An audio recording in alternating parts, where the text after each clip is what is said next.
Well, hello and welcome to another episode of In Conversation with Benedict Rogers, an interview series produced by Hong Kong Watch.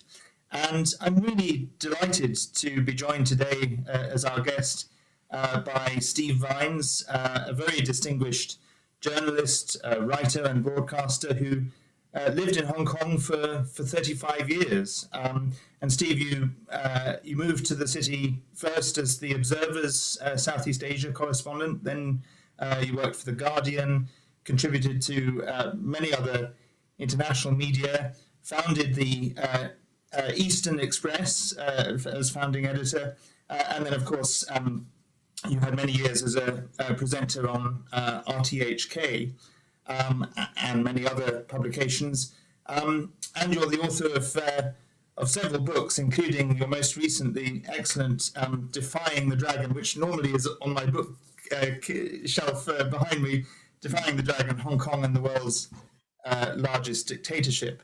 And you also founded a number of businesses, including in the restaurant sector, I believe.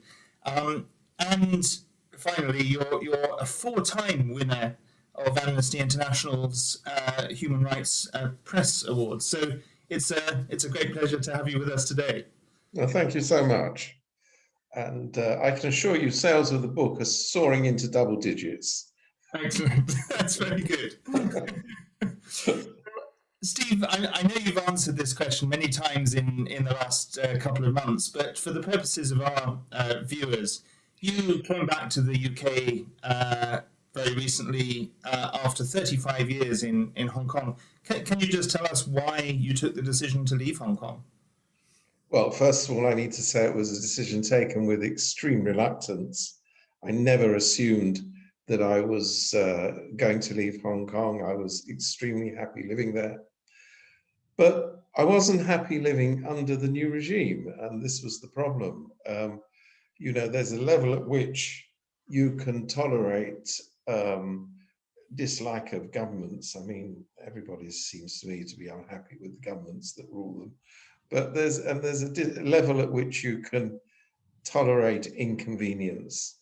But the problem that I thought existed was that, number one, professionally, I'd run out of road. I mean, I was no longer able really to do the job, or at least the job as far as journalism was concerned. As you mentioned, I have another life in Hong Kong, running businesses. But, journalism was my first love. And I'm not embarrassed to say that. So, as far as the mainstream media is concerned, there is nowhere to go. I mean, I'd been a columnist for Apple Daily. That is the only remaining opposition newspaper, mainstream opposition newspaper, that has been closed down. I was working for both the radio and television side of RTHK. Those programs have been closed down. The level of censorship at RTHK now is so overwhelming that the great reputation that public broadcaster has built up over the years, and it didn't always have a great reputation, but it does now, or it did now, has been destroyed. The prospects of being able to operate even as a writer in a place where, for example, this latest book of mine, Defying the Dragon, has effectively been banned from bookshelves in bookshops, means that I was clearly a marked person. And the problem is that marked people in Hong Kong have a habit of going to jail. I don't want to elevate the importance of my position, but it is a fact that fellow journalists are already languishing in jail, most of them incidentally without trial, because they're all being held on endless remand. But even if that didn't happen, there were threats being made at a pretty low level, I'd have to say, but it's always uncomfortable. And I had this awful fear that, having been a great enthusiast for Hong Kong, I'm still a great enthusiast for Hong Kong. I'm obviously not an enthusiast for the regime, but having this experience, of all the things that Hong Kong gave to me, it wasn't a one-way street. I didn't want to be in a position where my only vision of Hong Kong was this awful repressive place where terrible things happen to good people. So it seemed to me that the time had come to leave. And indeed, in late July, without obviously publicizing it before I did leave, I decided, well, I actually left. That was the time when I left. Mm-hmm. Well, it's incredibly sad. I mean, having lived in Hong Kong myself for a fraction of the time that you did, I was there only for 5 years. But and of course, I can't go back to Hong Kong now. So I have some understanding of how you must feel after so many years there. Do you think, because you were there during the handover and you would have witnessed the handover, do you think that the dismantling of one country, two systems and Hong Kong's freedoms and autonomy, with hindsight, was always somewhat inevitable under the Chinese Communist Party regime, or do you think something fundamental has changed in that regime? Well, this is a question I've been giving a great deal of thought to, and in writing the book I did a great deal of research about that. The first thing that I noticed in doing this research was that people like me who genuinely believed that one country, two systems was a viable proposition in as much as it was convenient for the PRC and it was convenient for Hong Kong. That seems to me always a good basis for any agreement, that it worked for both sides. It seemed to me that it may well be diluted, and there were signs of dilution even before the handover in 1997, notably the dissolution of the existing Legislative Council so that China could get a bunch of yes people to raise their hands to dismantle the political reforms that had been initiated by the last governor, Chris Patten. But, you know, the direction of travel wasn't good from day one. I freely concede that. But it wasn't crucially bad either.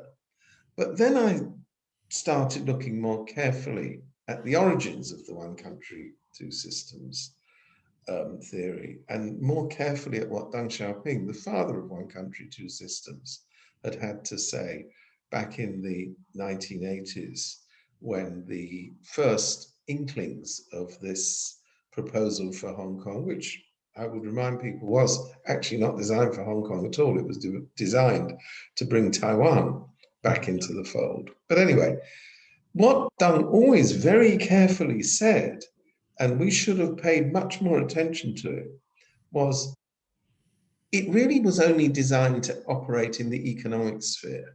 Hong Kong would retain its capitalist system, would retain a level of free enterprise that hadn't been tolerated, although that was changing, of course, on the mainland in the 1980s. And, you know, Deng made it quite clear that he didn't see Hong Kong as being a haven of democracy nestling in the bosom of a one-party state. On the contrary, he made it quite clear that as far as political development was concerned, Hong Kong would always be subservient to Beijing in these matters. But that didn't mean, and in fact, the early years of the handover indicated that, sorry, it didn't mean that the system was to be dismantled in its entirety. And I think we can now say that without reservation. One country, two systems just doesn't exist anymore. High degree of autonomy, Hong Kong people ruling Hong Kong, all the aspects that make one country, two systems a meaningful concept. And the change, I think, came, although it was coming and moving in a slow sort of train, it came crucially with the assumption of power of Xi Jinping.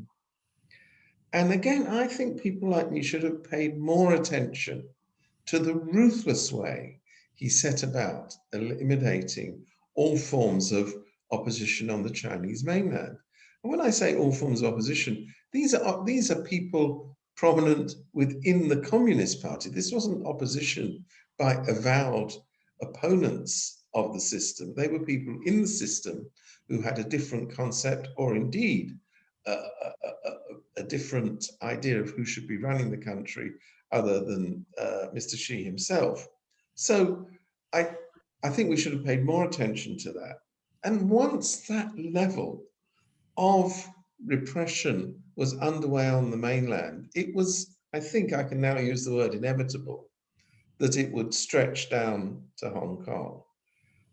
Then the question is, well, was it, as is being portrayed by the pro-communist media and by all the various supporters of Beijing, was it a case that Hong Kong would have been allowed a much higher level of liberty had it not been for the enormous protests of 2019 stretching into 2020? And I think the answer is, well, it may have affected the timing. It may well, to some extent, have brought forth the extinguishing of the degree of liberty that Hong Kong was still enjoying at this quarter. It is quite clear, and the party made it clear that they didn't want to see what they called, very interesting, they first raised the subject, what they called colour revolutions, referring to the uprisings in the satellite states of the Soviet Union. They didn't want to see that kind of thing spreading to the Chinese mainland. And of course, I mean, their explanation of why there was protest in Hong Kong was the usual paranoid explanation of all dictators. Oh, it was foreign forces. Oh, it was the CIA. Oh, it was the British intelligence forces. I mean, you know, pick your demon. But mainly the Brits and the Americans apparently have decided to start these protests. I mean, it's such utter nonsense that I don't really want to spend a lot of time talking about it, although it is much discussed. And I note, for example, that CY Leung, the previous chief executive of Hong Kong, said that he had irrefutable evidence, those are exactly his words, of the way that the CIA and other foreign forces had initiated and manipulated the earlier protests, the 2014 protests, the so-called umbrella uprising. And he said he would be publishing them when the time was right. Well, as far as I know, we're now in 2021, and this irrefutable evidence has yet to come to light. So no doubt there will be irrefutable evidence, as is suggested today, to be produced regarding the uprising of 2019. I believe that we'll have another very long wait for that to come. But, you know, this is what all dictatorships do. They never believe that protest against their very existence is possible to emanate from the people, because basically they despise, distrust, and have little to do with the people that they rule. So the convenient explanation, the paranoid explanation, is it comes from outside. There's other people, you know, Hong Kong people aren't smart enough, God. Hong Kong people don't have the means, God. Really? Hong Kong people don't even have the ability to organize large-scale demonstrations. I mean, it's all nonsense. But it is said with great force. And it's said by a paranoid regime, ably assisted, or not that ably assisted actually, by the various quislings they have in Hong Kong, who paint this picture of Hong Kong in 2019, let alone 2020, being beset by terrorism, being in a state of ungovernable turmoil. It's just not even vaguely true. I was there, and many other people were there, and we all know what was happening. Yes, there were massive protests. Yes, there was violence. Yes, some of these protests definitely got out of hand. There is a question as to whether agents provocateurs were playing a role in this, because it very neatly fitted into the depiction of the protest that was being given by the Chinese Communist Party. But, you know, I don't have specific evidence of that, but I have a lot of circumstantial evidence of that. So, you know, there was unrest, there was a degree of lawlessness on the streets, but it didn't exist, and they just can't, they don't even address this. It didn't exist in the hearts and this desire for unrest and for violence didn't exist in the hearts and minds of the literally millions of people who took part in peaceful protest in Hong Kong at that period.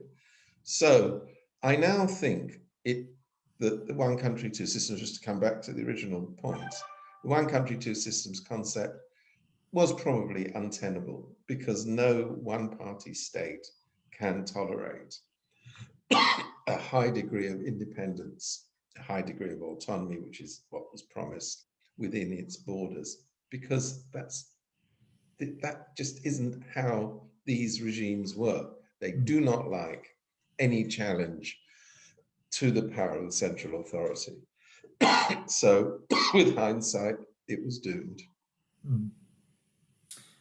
I mentioned in the introduction your latest book, Defying the Dragon, and you just referred to it in your comments just now. Could you tell us a bit more about the overall theme of the book and what inspired you to write it? Well, let me be honest and say, originally, what I was intending to do, and I approached the original publisher of a book I'd written earlier called Hong Kong, China's New Colony. I'd originally suggested to them that I might just update it because quite a lot had happened since the late 1980s when the book was published. And they showed a heroic indifference to my suggestion, so that didn't. I was then talking to another publisher who said, "Oh, I tell you what, yeah, this is a really hot topic. Do you think you could rush out a mini book?" And I said, because I'm a hack, I said, "Oh, yeah, I can do mini book." And I was about to do that when that particular publisher also lost interest. And I spoke to my agent, and she said to me, "Look, this is ridiculous.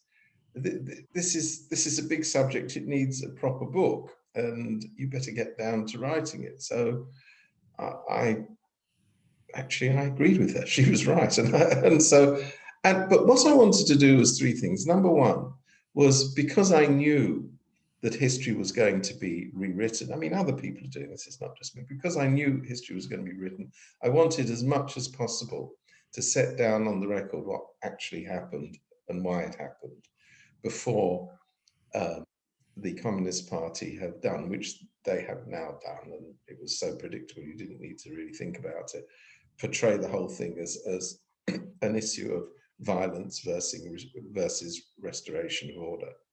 Secondly, this was purely selfish, I wanted to clear in my own mind some of the big questions. The big question that you asked was, one country, two systems doomed from the beginning? Where did Hong Kong really fit in to the overall picture of China? I'm not one of these people who advocates Hong Kong independence. I fully accept that Hong Kong is part of China. But, you know, how and why it's part of China is a matter of great dispute. And thirdly, I was very interested, because I should explain, my origins are as a financial journalist.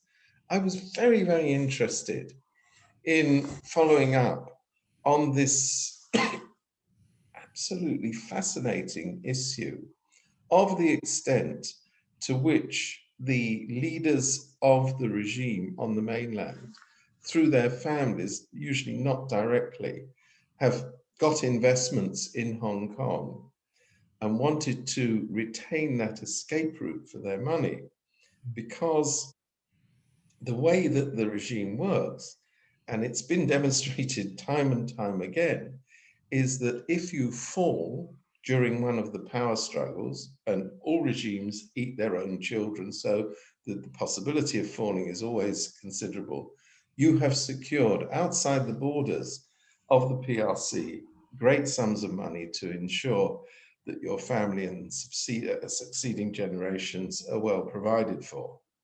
So the question is, how is always for the regime is how to get the money out. Hong Kong has traditionally played that role. Getting money out of China is what Hong Kong does. And they have proved adept at using the facilities and the framework provided by what was then a system governed by rule of law and strong institutions protecting the financial resources of people who use them. Very crucial, this.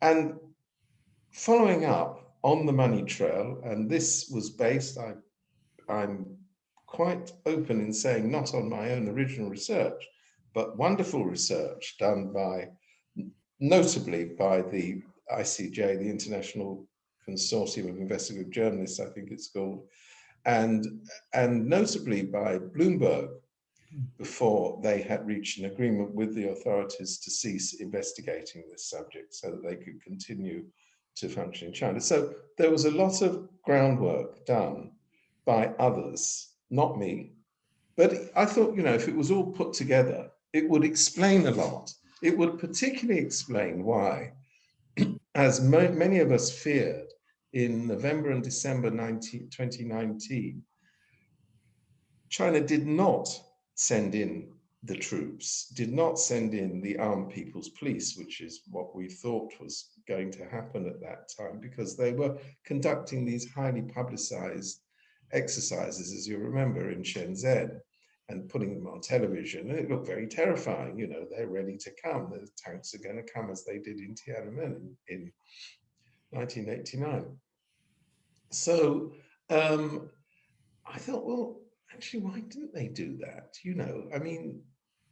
Hong Kong doesn't have an armed population who would have physically resisted. It's not like Taiwan, where practically every citizen has been in the army, knows how to handle a gun, and has its own autonomous military capability. No, nobody in Hong Kong. They claim that all sorts of people are running around with guns and terrorist bombs. It may well be the case, but if it is, it's on a staggeringly small scale.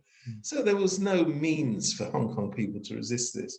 And then it became clear, the more you examine the evidence, and I think this is an important part of the evidence, is that the reason they didn't want to destroy Hong Kong is that nobody burns down their bank. They don't want the bank to be burned. They want it to be useful. They want it to be subverted for their own interests. They want it to do what it's supposed to do for their own personal interests, but they don't want to burn it down. And I think they were very worried that if there had been a Tiananmen-style rolling of the tanks through the streets of Hong Kong, the banks would have, of course, and they would have, as international institutions, they would have obviously collapsed. So, that explains that. And then they must have sat back and said, but you know what? We can achieve the same objectives without sending in the tanks. We've got a compliant local government that will do whatever we tell it to do. We've got willing hands among the pro-China forces within Hong Kong that will do what we tell them to do. And by the way, we'll probably not even bother to consult them, as they didn't with the National Security Law. We'll just get on with it because we're better at repression than they are. We'll lay down the parameters of how they are to operate, and they will fall into line at double quick speed, all of which is what happened. So the book was trying, I know I'm rambling a bit, but it's a long book. The book was trying to look at all of these aspects of the Hong Kong story and make sense of it. Because I think just having a book which was a chronicle of the events, valuable as it is, and the book by Anthony Daparan, incidentally, which was produced before my book, does this extremely well. It needed a bit more. Thank you. We've talked about the protests in 2019, but the other big landmark protest was, of course, the umbrella movement or the Occupy movement in 2014. What would you say was the main difference between the 2014 movement and the 2019 protests, and what do they have in common? I think the difference was that the umbrella movement was much more obviously led and participated in by the younger generation. I know the genesis of that was the civil disobedience movement founded by Benny Tai and his colleagues, who conceived this plan for the peaceful occupation of parts of Hong Kong. And they're not young people, they're not particularly old people. Well, some of them are, I can't think of it. But the point is that their original concept of a peaceful civil disobedience movement, which morphed very rapidly into the umbrella movement. And incidentally, they just lost control of it. I mean, they had thought that there would be a gradual process and it would all be neatly staged and that the government would respond in hopefully a positive way. But, things got out of hand, as they do in all protests. They said, I'm now talking about the critics of democracy in Hong Kong, said, well, why on earth were the Hong Kong protesters, who were supposed to be protesting about the extradition bill, the failed extradition bill, which would have sent people from Hong Kong to the mainland for trial, why were they talking about democracy? Why were they talking about, it should have been about extradition, like they even supported that, which of course they didn't. But anyway, the point is, once the cat's out of the bag, people think more widely. Why is there a proposal to have an extradition agreement that will render suspects in Hong Kong to the terrible lack of mercies of the Chinese judicial system? It's because there's a fundamental problem with the system in Hong Kong, and people rapidly came to understand it. So what are the differences? I think one is the age profile of the protesters in 2014. But I think the big difference was that by 2019, so much had been learned from the protests of 2014, which was why, as you remember, there weren't really leaders of it. I mean, you could say the leaders of the 2014 protests were Joshua Wong, Nathan Law. You could name the most prominent personalities. In 2019, people learned that as soon as leaders emerge, they're arrested and put away. And the thinking was that if you had a much more diverse and you could even say leaderless movement, it would be harder to cut it off at its head. There would be the possibility, and indeed this is what happened, of spontaneous demonstrations. And then we come to the second point. It was much more widespread. People focus on the activity in the center of Hong Kong, particularly around the government offices in Tamar and what have you. But in fact, it was extraordinary the extent to which these protests involve local communities. I remember not night after night, but for many nights traveling around Hong Kong in the New Territories mainly, and seeing protests. I was in Wong Tai Sin, I was in Sha Tin, I was up in the Northern New Territories. Everywhere you looked, and this isn't an exaggeration, there were manifestations of protest.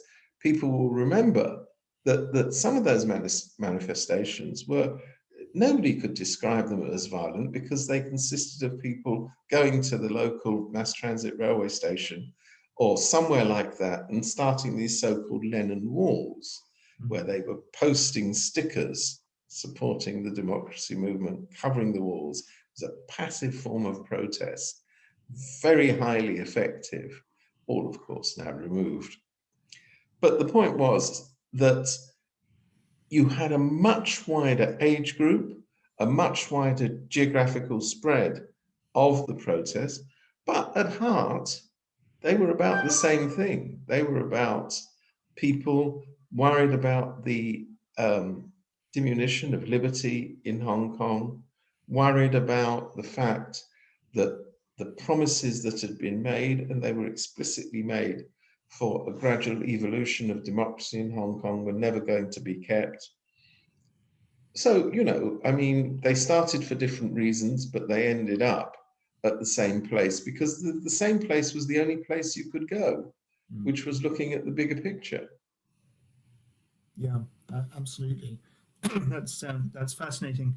Let me turn to the question of the media in Hong Kong, which we touched on briefly at the beginning. How would you describe the state of press freedom in Hong Kong today? In a word, terrible.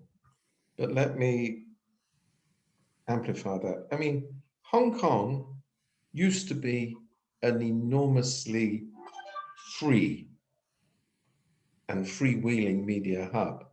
But when I went to Hong Kong in 1987 for the Observer, actually it wasn't to cover Hong Kong, it was to cover the whole of the Southeast Asia region. And the reason I was in Hong Kong was it was easier to get visas to work there. You were unlikely to have problems with the authorities censoring what you wrote. You had free communications, etc., etc. None of those things are true. That's as far as the foreign media is concerned, which is important, but not as important in my mind as what's happened to the local media. So, you know, in Hong Kong, you've always had, and when I say always, it's not quite true because in the early colonial period, it wasn't true. But for many decades, you've had an extremely wide spread media. I mean, among the first papers to emerge in newspapers to emerge in Hong Kong were papers supporting the Kuomintang on the one hand and the Communist Party on the other hand, alongside newspapers that were supportive of the colonial government. And the colonial government took the view, well, you know, we don't particularly like those other newspapers that aren't supporting us, but by and large, first of all, they were terribly produced and very boring and not many people read them. But secondly, you know, it's just not right not to allow those newspapers to exist. So they did, and they existed throughout the colonial period, even, I have to stress this, even during the 1960s, when those papers, the two main communist papers, Da Gong Bao and Wen Wei Bao, were advocating violence and the overthrow of the government.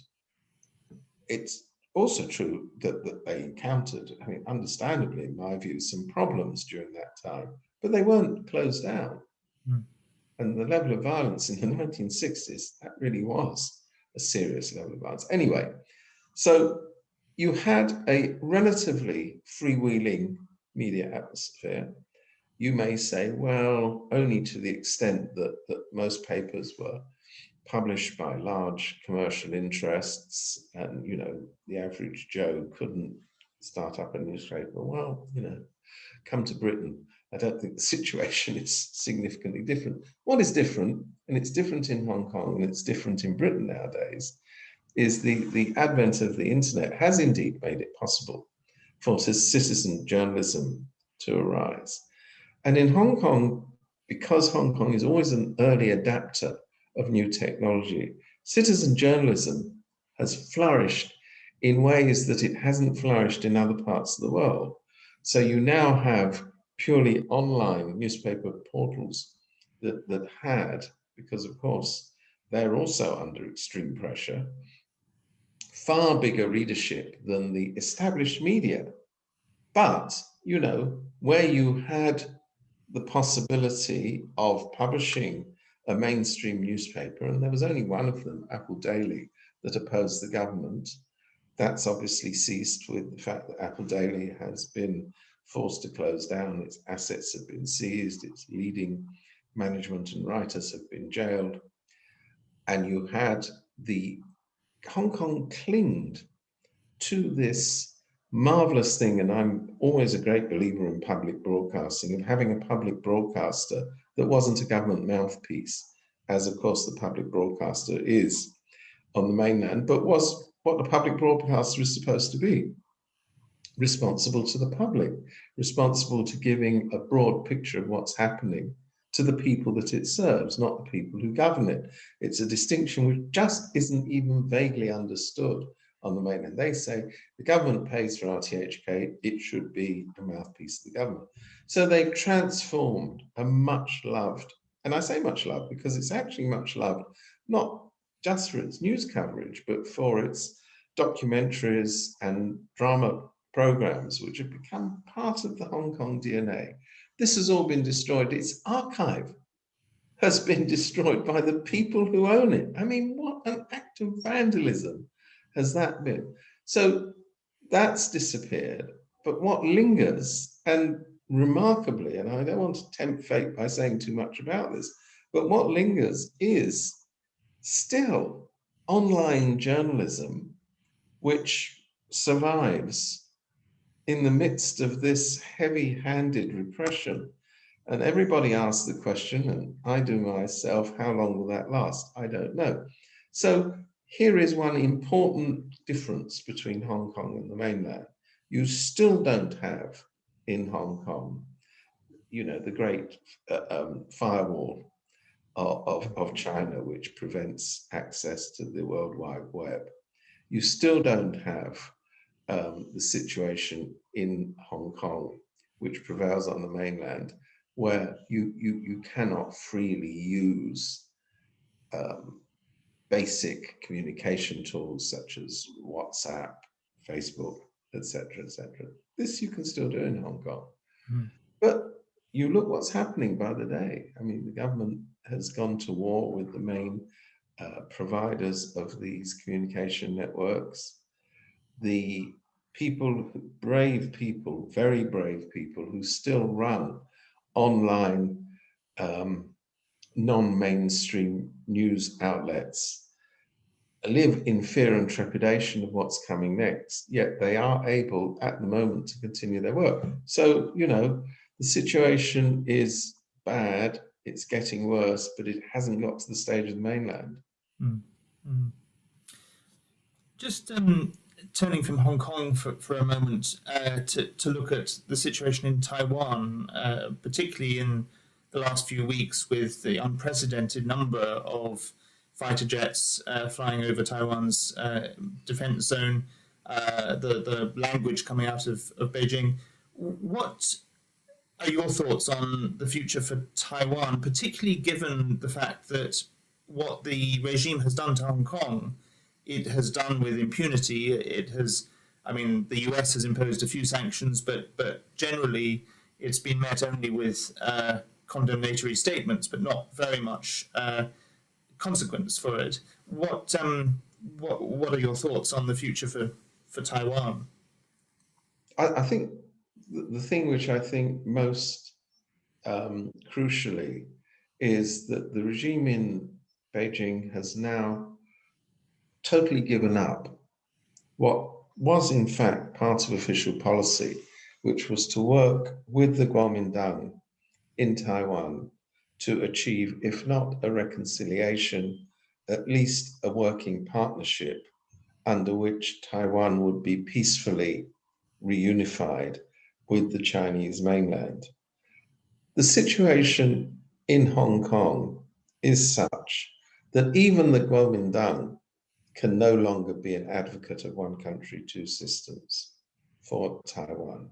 It can no longer face the electorate in Taiwan with the notion that they should elect the Kuomintang because they are better people at negotiating with Beijing and are more likely to preserve the freedoms that Taiwan enjoys because they are close to Beijing and they're dead in the water now. I mean, the situation in Hong Kong has proved to the people of Taiwan, and in the last presidential election, you don't need to imagine this. Every time the DPP, the Democratic Progressive Party, now ruling party in Taiwan, held an election rally, one of the first things they said is, look what's happening in Hong Kong. If you want that to happen in Taiwan, elect the Kuomintang. So the Kuomintang have responded to that by saying, oh, well, you know, we're not that close to the regime anymore. We're no longer advocating, they were never incidentally advocates of one country, two systems as such. They were just advocates of a much higher degree of integration between the two entities. So you cast aside, which has effectively been done because of the events in Hong Kong, the possibility of winning hearts and minds in Taiwan. What does that leave the regime in Beijing with? it leaves them with two alternatives. One is to reluctantly and perhaps even unpleasantly accept the status quo and do nothing about it, or they're going to take military action. Mm. Now, you say, and I think you're right, that there has been no real opposition to this unprecedented level of military activity across the Taiwan Strait. I mean, there has been some reaction in the sense that the British, the Americans, and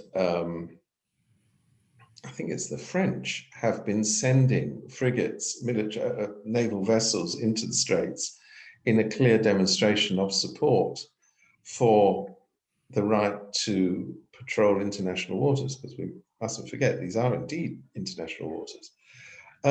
Whether there is any possibility, which is the big question, of American ground troops going into Taiwan to defend Taiwan, I think that's nil and downwards.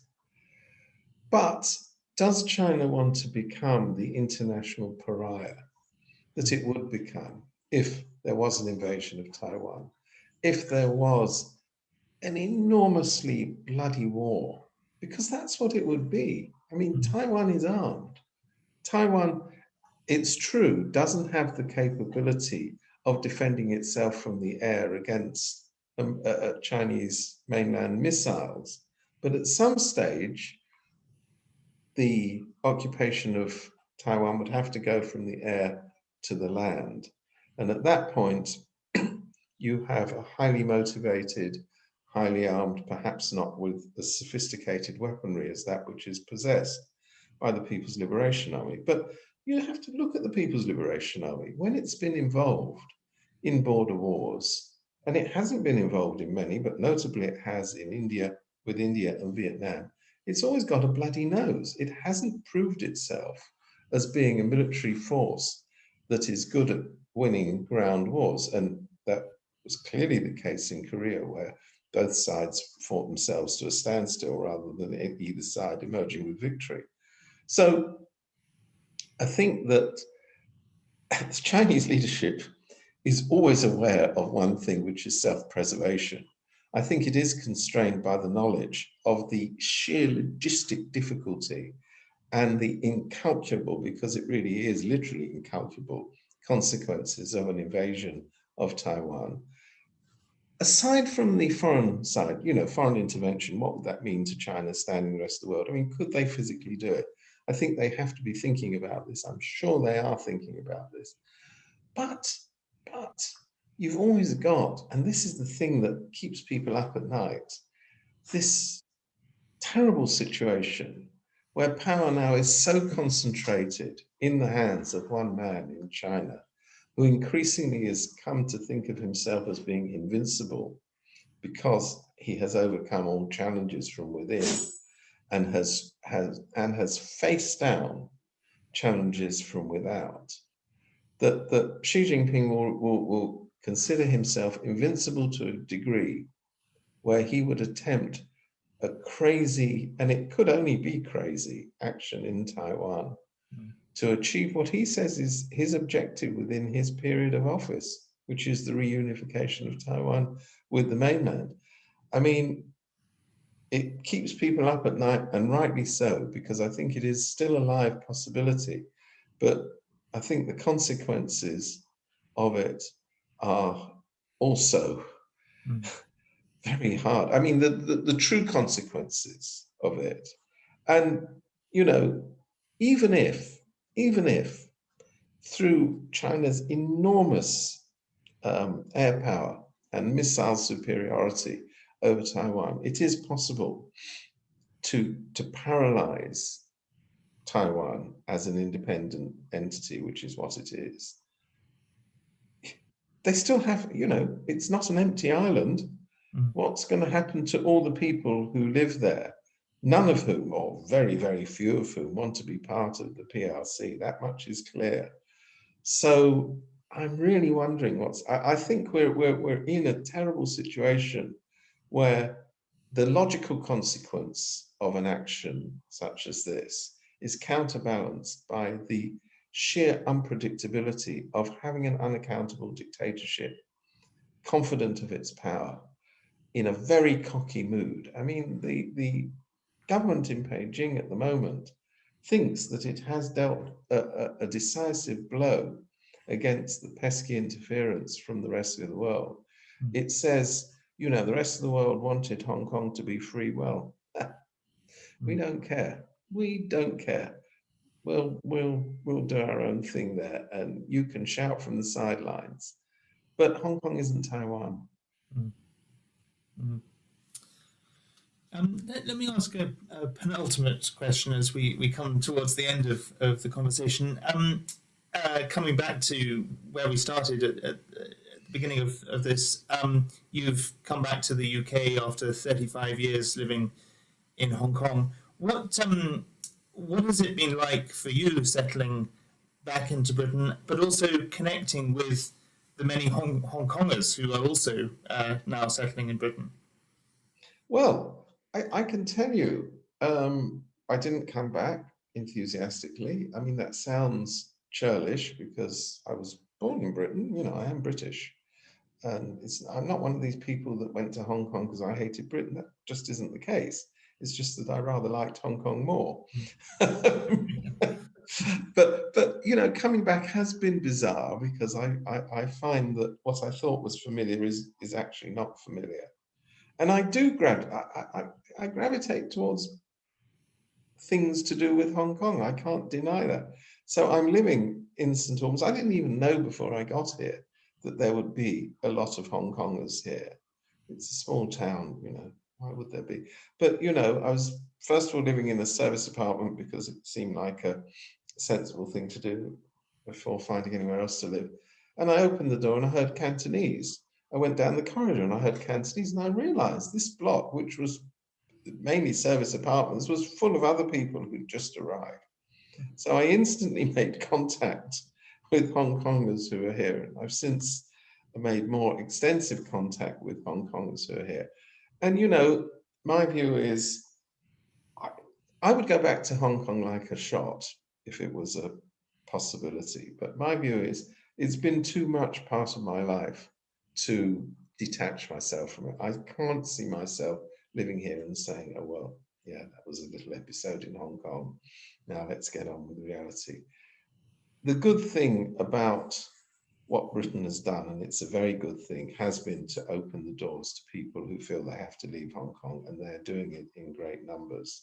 So I am very confident that the numbers of people we've seen leaving will be accelerating literally by the week. You still can, I'm told by somebody who recently tried to, it's still very difficult to get a flight out of Britain to Hong Kong. Very easy to get a flight from Hong Kong to Britain. Sorry, the other way around, from London to Hong Kong, but not the other way around. So people are still leaving in droves. I will, I hope, be keeping in contact with them. And I think, you know, it's just, Hong Kong gets to you. I think it's got to you as well. It's got to many people. You know, once you've had experience of it, you don't want to let it go. So I hope to be able to maintain a lot of contact with Hong Kong people. And after all, you know, for me, Hong Kong was mainly about its people. It wasn't about, I mean, I quite like the geography of Hong Kong, actually. I just physically like living there. But, you know, but the really most important thing to me about living in Hong Kong was always the people.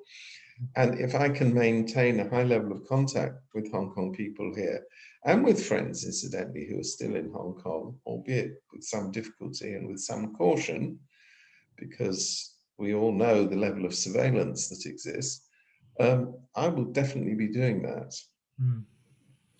That's great. Yeah, I mean, I sometimes joke because obviously there's it's such a serious situation. There's not much to joke about, but I sometimes joke that I can no longer go to Hong Kong, but it seems Hong Kong is coming to me, which is a good thing in the midst of a otherwise very grim picture. And you could extend that by saying that if I'd have had any serious doubts about the wisdom of leaving Hong Kong, thank you, Carrie Lam, for reminding me by the day of why it was a good idea to do so. Yes, absolutely. Let me ask one final question. What message would you have for people who are watching this, whether they're Hong Kongers or friends of Hong Kong who care about Hong Kong's future? I think the main thing that always occurs to me about Hong Kong, well, about any place that is suffering from oppression, is to make sure that it doesn't occur in silence. But having said that, I bear in mind very strongly the wise words of Maria Ressa, who's recently received the Nobel Peace Prize, the very brave Philippine journalist who said, if you want to achieve democracy, you've got to fight for it. Don't expect other people to come and grant it to you. She was talking about the Philippines, but she was actually making a wider point. I mean, ultimately, the fate of Hong Kong is in the hands of Hong Kong people, and is in the hands, obviously, of people in the mainland, because you cannot assume that the regime will last forever. Democracies are intrinsically fragile beasts, strong one day, disappeared the next. So what I would say is, never ignore what's going on in Hong Kong. When terrible things happen in Hong Kong, which which evidently are happening all the time, don't let them carry on in silence. I would say that. I would secondly say that Britain has done a wonderful thing, and I don't usually say this because I have low expectations of the government, but Britain has done a wonderful thing in finally honouring its commitments to people who had the British National Overseas Passport. It has provided a means for people to turn that into an alternative citizenship. And giving people an exit is a very, very important thing, and has been vividly demonstrated by the harrowing and heartbreaking experience of people in Afghanistan who have been trying. These are people who had strong connections with overseas countries, who spent a long time in Afghanistan. The fact that Britain has done the right thing by Hong Kongers with the BNO is, I think, something to be cherished and expanded upon. So now the challenge is for the people who have availed themselves of this opportunity to make a life here. I'm very confident that Hong Kongers, being the resourceful, intelligent, and adaptable people that they are, will manage to do so. And I'm highly amused at reading all these accounts in the Hong Kong media, day after day. It's hell for Hong Kongers in Britain. They can't get jobs. Did you know the weather was bad? I wouldn't stop the press about that, incidentally. It's not a new development, bad weather in Britain. Did you know that you have to queue up for things here? Did you know that there were petrol shortages? All true, all true, all true. But people didn't come here for purposes of good weather or instant riches. They came here to escape oppression, and they managed to do that. And now, for me, when I hear a police siren, which you do, I don't feel, as I always used to do when I was sitting at home in Hong Kong, oh, is that coming in my direction? It's a great feeling. Well, thank you so much. This has been a fascinating conversation. Thank you for everything that you have been doing and continue to do to speak out for Hong Kong. And thank you for joining us today. Well, thank you. Thank you.